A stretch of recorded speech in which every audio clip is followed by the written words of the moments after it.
हिमाचल पथ परिवहन निगम पेंशन कल्याण संगठन की सोलन इकाई की मासिक बैठक 7 जनवरी को अध्यक्ष प्रेम सिंह ठाकुर की अध्यक्षता में आयोजित की गई। बैठक में संगठन के सचिव जगदीश ठाकुर ने पेंशनरों की लंबित मांगों को लेकर सरकार और निगम प्रबंधन पर तीखा हमला बोला और कहा कि पेंशनरों के साथ लगातार भेदभाव किया जा रहा है। जगदीश ठाकुर ने कहा कि पेंशन समय पर न देकर महीने के अंत में दी जा रही है, जो सरासर गलत है।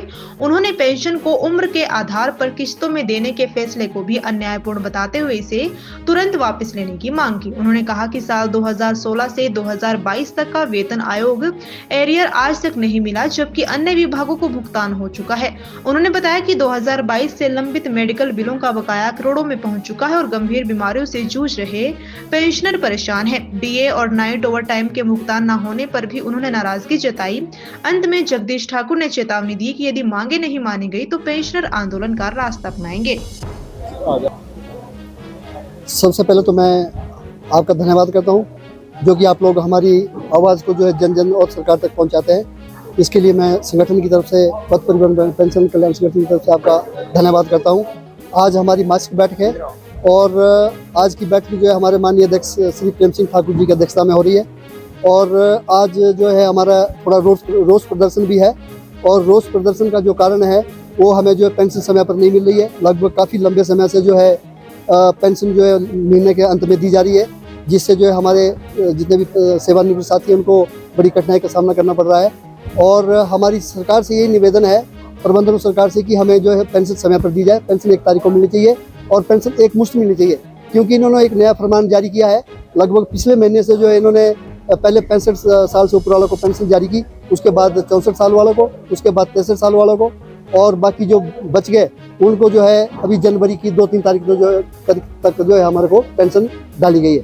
तो ये बिल्कुल भी बर्दाश्त नहीं किया जाएगा। इस प्रकार का जो है इन्होंने फरमान जारी किया है। पेंशन एक मुश्त दी जाए और सबको दी जाए और 1 तारीख को दी जाए। ये हमारी सरकार और प्रबंधन से अपील है और हम इसको बिल्कुल बर्दाश्त नहीं करेंगे। यदि इसी प्रकार का सिलसिला चलता रहा तो इसके लिए हमें कड़े आंदोलन के लिए जो मजबूर होना पड़ेगा। और नंबर 2, इसके बाद हमारा वर्ष 2016 से 2022 का जो स्केल का एरियर है वो अभी तक हमें बिल्कुल नहीं मिला, जबकि अन्य विभाग के कर्मचारियों को जो है 50,000 की किस्त जारी हो चुकी है, लेकिन एचआरटीसी के कर्मचारी और एचआरटीसी के सेवानिवृत्त कर्मचारियों को जो है एक फुटी कौड़ी तक अभी नहीं मिली है। इसके बाद नंबर 3, हमारे चिकित्सा बिल जो लगभग 2022 से रुके पड़े हैं।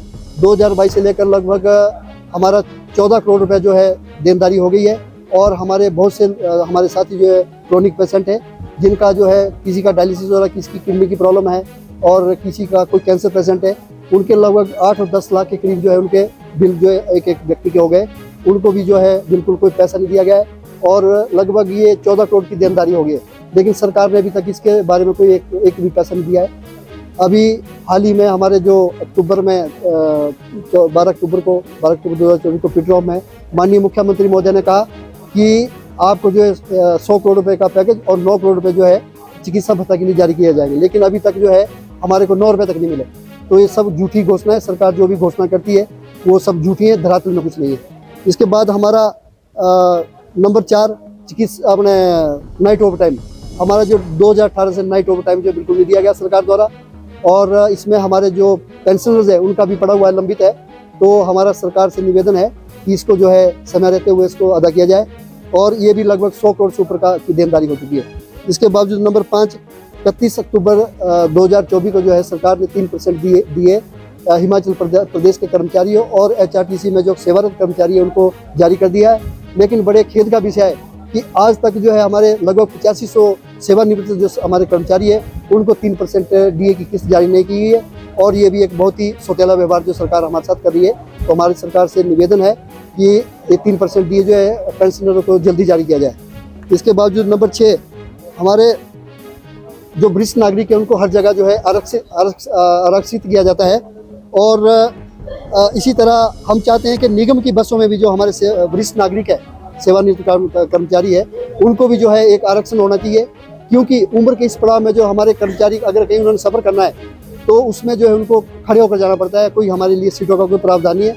इसलिए हमारी सरकार और प्रबंधन से निवेदन है कि सरकार जो है हमें भी वरिष्ठ नागरिकों को, जो हमारे वरिष्ठ नागरिक है उनको जो है आरक्षण दिया जाए बसों में, ताकि वो अपने कभी उन्होंने सफ़र में जाना है तो उसको जो है आरामदायक जो अपना सफ़र कर सके। और सफ़र की बात छोड़िए, लेकिन सरकार ने एक नया फरमान अभी जारी किया हाल ही में। तो सरकार ने जो है क्या कहा है कि अभी जो हमारे सेवारत कर्मचारी, सेवानिवृत्त कर्मचारी है, उनके जो है वो हिम बस कार्ड बनाया जाए, और जब हिम बस कार्ड बन जाएंगे तभी जो है आप निःशुल्क यात्रा के लिए बाध्य होंगे। तो ये एक बहुत ही गलत जो फरमान जारी किया है, इसका हम कड़ा विरोध करते हैं और सरकार से निवेदन करते हैं कि इसको जो है जल्दी निरस्त किया जाए, क्योंकि जिन लोगों ने जो अपना पूरा जीवन, पूरी जवानी जो है इस निगम में अपनी खून पसीने से इसको सिंचा है, और आज उनको जो पैसे देकर सफर करने के लिए जो है बाध्य किया जा रहा है, तो ये बिल्कुल गलत है। इसको हम बर्दाश्त नहीं करेंगे, इसको निरस्त किया जाए। और पहले की तरह जो जिस प्रकार हमारे आई कार्ड बने हुए हैं, उन आई कार्ड के ऊपर जो हमारे को सुविधा प्रदान की जाए।